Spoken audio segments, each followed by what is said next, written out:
There are many great stories in the Bible, and I want to not only bring life to these ancient tales, but I hope to bring you the lessons they teach. My name is Lazaro, and I am the storyteller for the Bible Bytes series. So, if you like a great story that will fill you with hope in your most difficult times, consider what life was like for two blind men in the city of Galilee. They had little to hope for a normal life until they met Jesus of Nazareth. On a quiet road in Galilee, two blind men walked, guided by nothing but the hope for a little food and the ability to survive another day.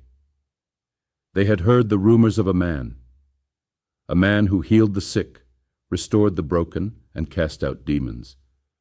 They only knew that his name was Jesus, and their hearts burned with the hope that he might heal them too.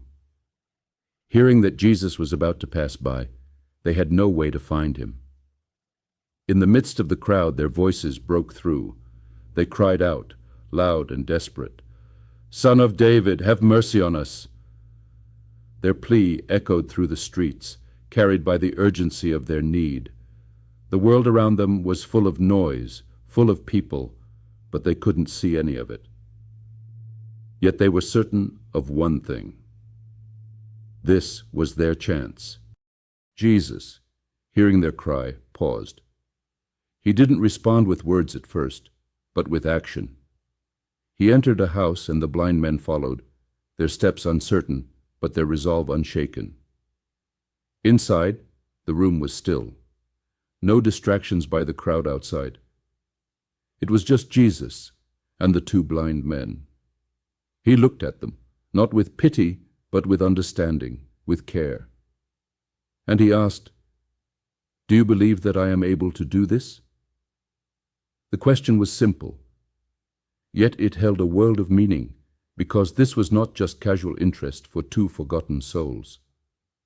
Without hesitation, they answered, "Yes, Lord." After all, who wouldn't want to enter the world of sight like normal people? Their faith was the key, and faith is what may be considered the currency of heaven. And yet it costs us nothing but to trust in something better. In an instant, the darkness that had consumed them for so long was gone. They blinked, and for the first time in their lives they saw the world. The shapes, the colors, the faces. But most of all, they saw him. The first person that they saw was the one who had healed them. They looked about, seeing the many things that they could only imagine before. They could barely believe that the word of Jesus had given them sight. The joy inside them overflowed, and they rushed out, eager to tell the world of the miracle they had witnessed. But Jesus, knowing the weight of fame, gave them a simple command. See that no one knows about this.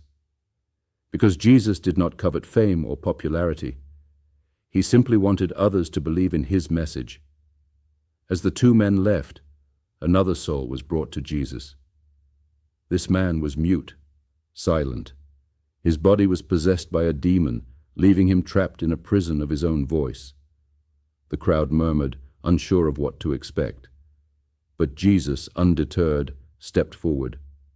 Without a word to the crowd, he cast out the demon, and just like that, the man who had been mute spoke.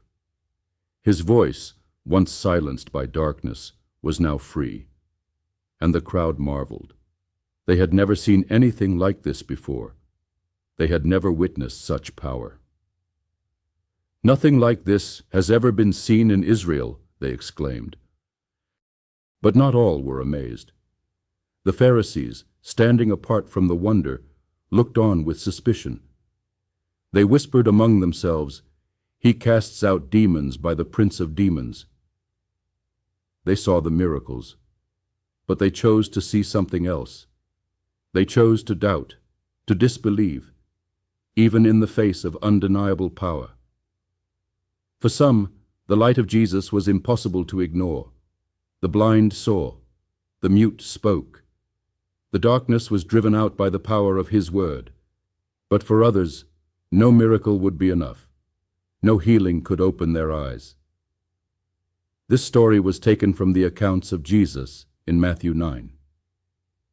You see, we all tend to become what we believe. The exercise of faith is not about a religious practice, but in the change it makes in you.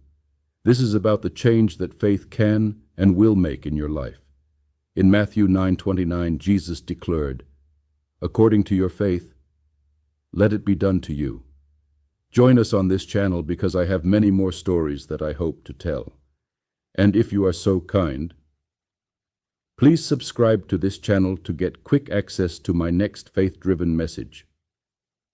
I, Lazaro, thank you for following me in the next episode of Bible Bytes.